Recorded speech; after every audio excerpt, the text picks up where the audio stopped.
Got a chance to see Blue Moon with Ethan Hawke and Margaret Qualley. Let's talk about it right now.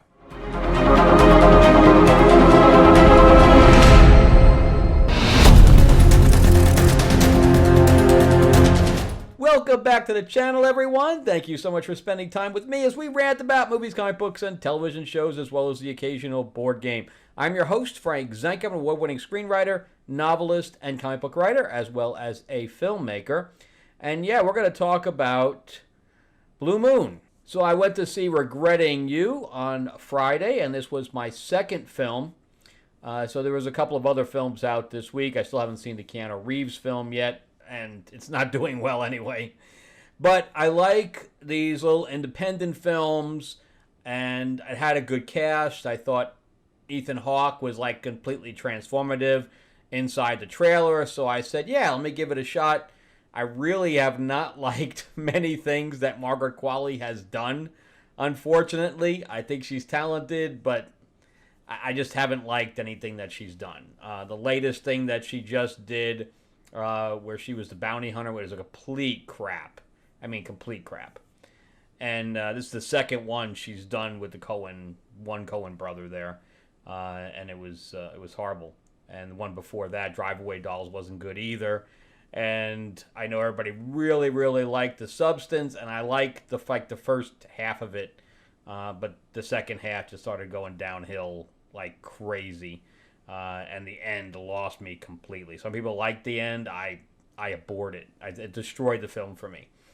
So I got to say that at least here, there was something. You know, she only had 15 minutes on screen, if that. They make it look like, you know, she's throughout the entire film. She is not. She is not. She's like I said, like 15 minutes in the film, and that's it. And that's probably high. She basically has like 2 scenes. That's it. So this is almost like if you ever go see a one-man show on stage, where one guy, like I saw Lawrence Fishburne do a one-man show back in L.A. On stage, where he was, I think, the first black judge. He played against himself. You know, there was nobody else on stage at all. I also saw a one-man show with William Shatner, but that was more of an interview type situation where he was just talking about his life and making jokes. So that's different than having a play. Where here, it's more like the Lawrence Fishburne one, where he is basically talking to himself. You know, he just has monologue after monologue after monologue, and there are other people in the room, but it would have been just as easy if nobody was there.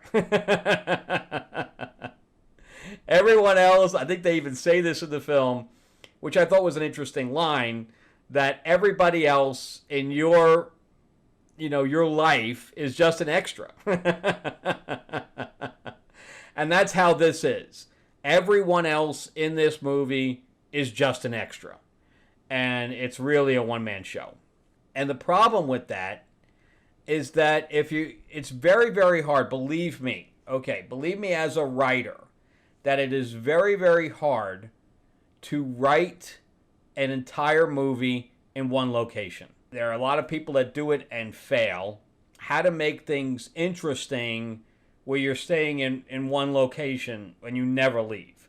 And that's why when I was writing mine, so when I first went to LA, even before I went to LA, I had a friend that I met through a children's charity that I belonged to back in Florida. So before I moved, he was helping me. He was the head of MGM distribution at the time.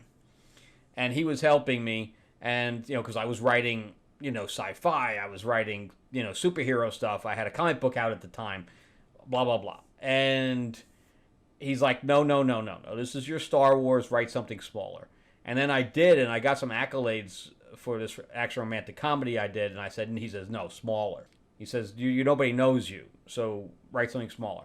So I ended up with a one-location warehouse film that ended up getting optioned by Sean Connery's son, Jason. and it didn't. He never raised the money for it, but I had ended up getting it back. But yeah, he and Daddy didn't really get along, so he couldn't really. He didn't have the pull. He started directing though. He started doing a lot of directing. I haven't really talked to him in many years. But anyway, that's how I got to learn how to write one location, and I learned from like the Honeymooners. I watched like tons of stuff on the Honeymooners because almost every episode takes place in one location and you never feel constrained. And that's what you have to do. Like Saw did it very, very well, right? It's a one location film, but you really, the claustrophobia you feel is on purpose, right?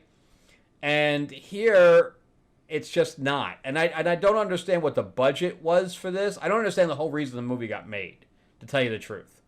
It's not that interesting a subject. And it's not like somebody said, you know what, I have to make this movie because this person changed the world or whatever. There was just nothing. There was just nothing there. There was no story.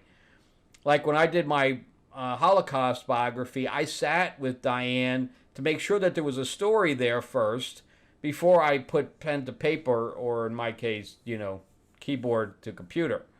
But I don't know why he wanted to make this film. So this is directed by Richard Linklater, who did Boyhood, and I think that's mostly what he is known for. He's done obviously like 30 different films, but that's probably the one he's most known for. And he also did recently Hitman with Glenn Powell, which I thought was pretty decent. But for the most part, I haven't seen anything he's really done. He's done some TV stuff at all. But I think he also did Me and Orson Welles. I think he directed that, which was also by this writer, Robert Kaplow. And I did not see that film. But Robert Kaplow, that's the only thing he'd ever written before this. So now he has two.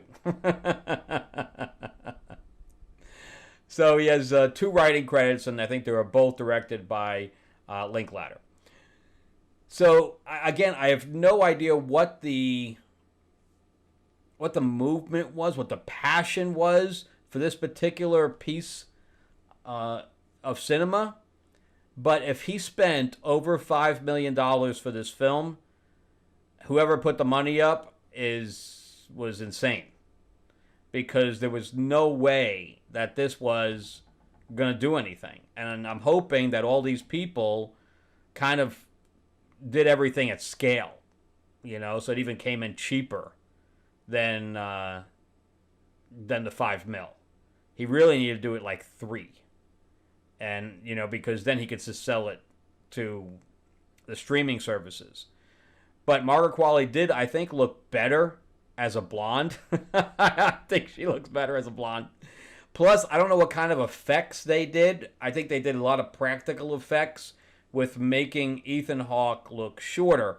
Because I think that Lorenz Hart, which is the part he's playing, I think he was like 5'4" or something like that. 5'3", 5'4" in real life. And he was hooked up. His main partner was Rogers, Dick Rogers, or Richard Rogers in this case. Anyway, before we get into it any further, remember to give me a like, give me a subscribe if you can. If you can, ring that bell, ding, ding. And share this video out there. And remember, too, that I'm a writer myself, so if you'd like to read anything that I've written, you can go to Amazon.com and just type my name in. There's also a link in the description below.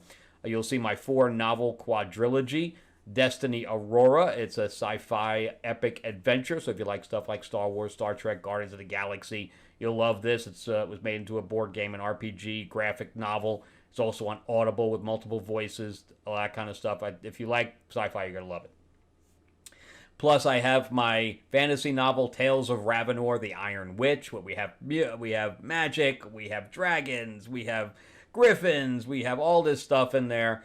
And so if you like Game of Thrones, House of the Dragon, Lord of the Rings, it's kind of got that thing. I also do different kingdoms. Yeah, you'll like that one as well. plus my new comic, Fairy Tales of Terror, and that is with Psycho Cinderella and Killer Captain Hook, and we have Tiger Lily running around, trying to chase them down while they're leaving, bodies in their wake. Anyway, it's pretty cool, and the artwork's very good. I didn't do it myself. But anyway, we're doing late pledge right now. I will be retiring some covers, so just go to fairytalesofterror.com. Then on top of that, if you are interested in film and filmmaking, I am giving a producing masterclass as well as writing. So we're going to talk about writing, structure, how to structure a screenplay, all that stuff, as well as budgeting, scheduling, all the stuff that you kind of need to produce a film, whether it's a short or a feature. We'll also be talking about crowdfunding, getting your things ready for an investor, all that stuff as well. So if you're interested in that, it is very, very inexpensive at this point, and I have a limited amount of seats.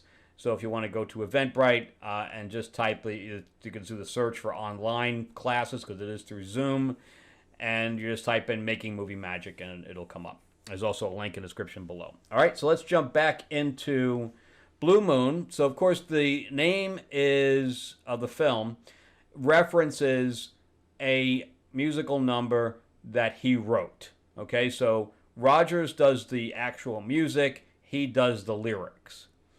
And we're getting down to the end of his career here because we don't know much about him. That's the problem. Because for the first half hour, so when you're writing a script, the first thing that any teacher will tell you is that film is a visual medium.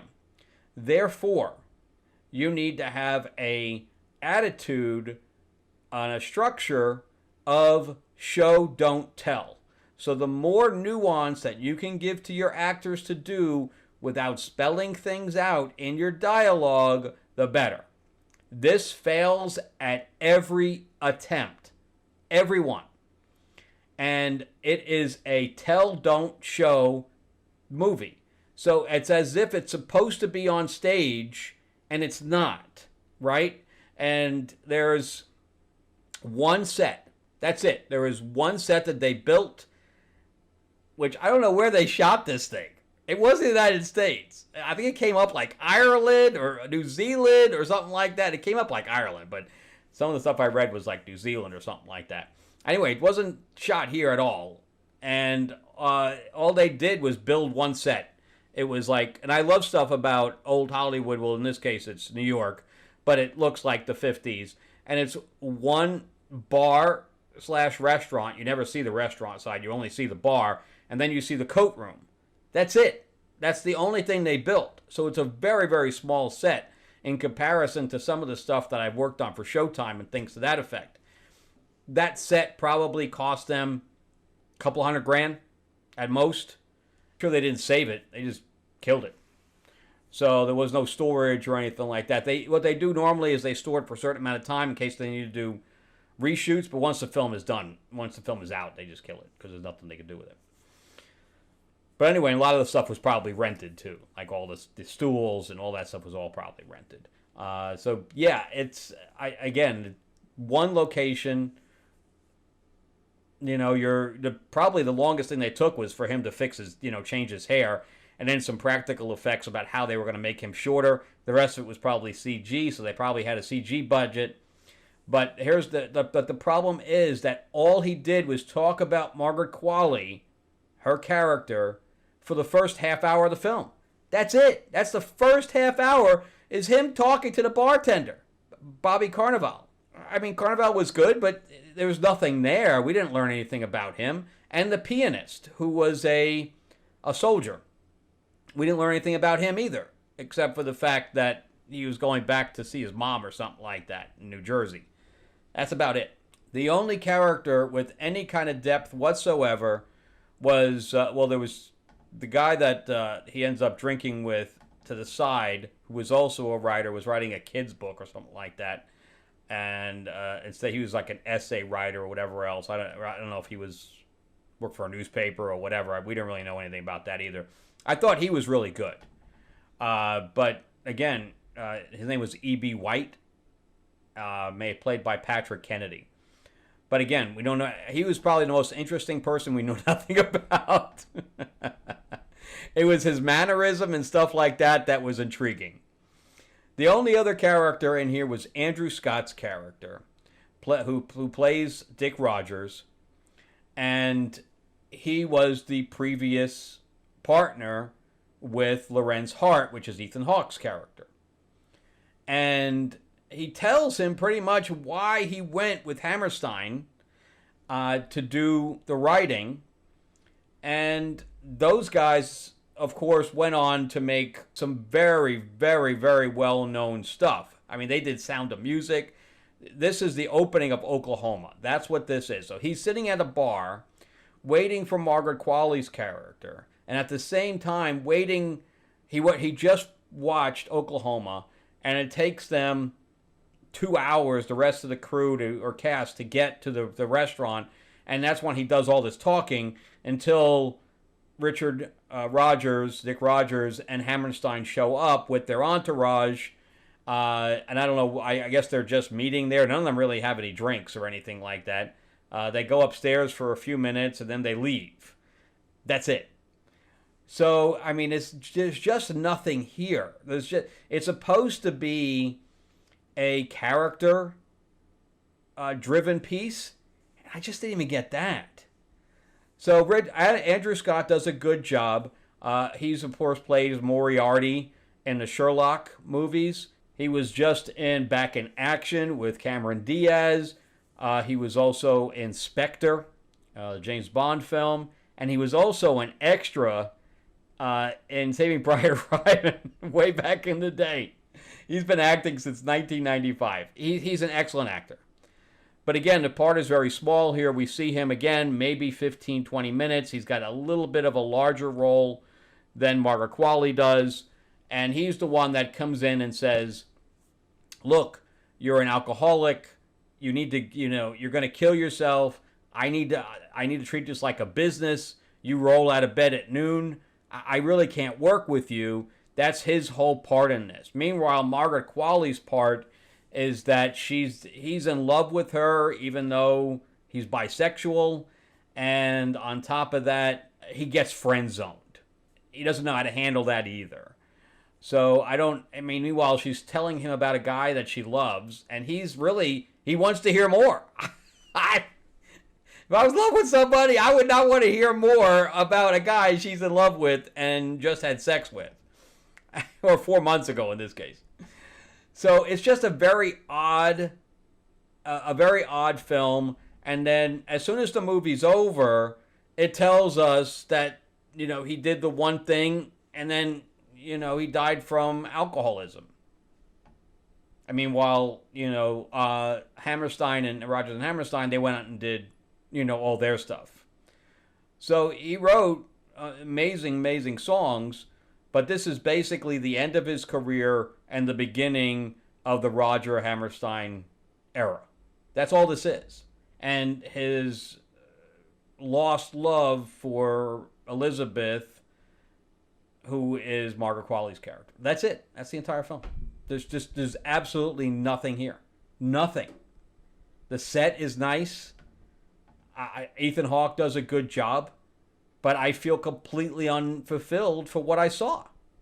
Him just blabbing the whole movie, and he's not even a person that we should aspire to because he caused his own death at like 48 years old or something like that.